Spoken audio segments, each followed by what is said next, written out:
I first met Dr. Patel probably about 10, about 10 years ago, and I worked with him actually at a group practice in Colorado Springs.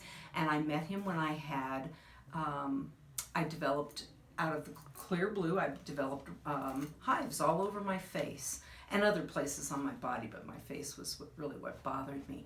And he checked me out to make sure there was nothing really seriously wrong with me, and then he picked a plan. We put it into action. It worked really good, and after about a year and a half, my hives stopped happening. So we didn't see each other for a long time until about I think it's been like about a year and a half now, and I knew something was wrong with me. I got the flu, and I got really, really hoarse, and I was coughing constantly. 2 months later, I was still doing this, so I started looking on the internet, and I found Dr. Patel was in Pueblo, and I live in the Springs. I live in Colorado Springs, and so I decided it was really worthwhile to come down here, and I'm so glad I did, because by that was in like February, and by June I developed a really bad autoimmune disorder called dermatomyositis, and I was breaking out in a rash, and he saw it when I came in for an office visit, and I was getting very muscularly weak and very tired. I couldn't stay awake. I actually couldn't work because I actually could not stay awake long enough to work.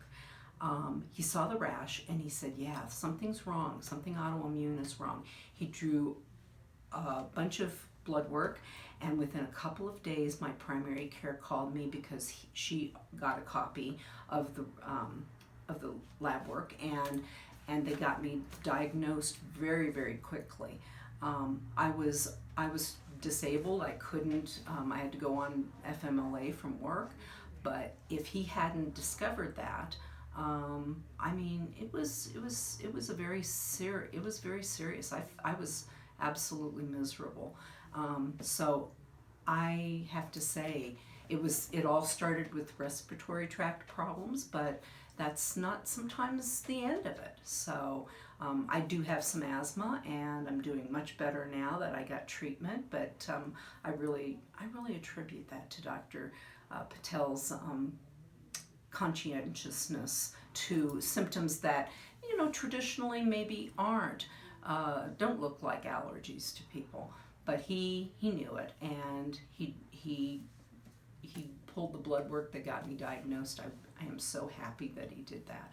So I have so much respect for him, and he's a wonderful practitioner. I think from the point of view that he's supportive, he understands the emotional issues that go into, and the everyday life issues that go into having illnesses that have to do with allergies and the respiratory tract. So I can't say enough good about him. He's great. I would highly recommend him as your doctor.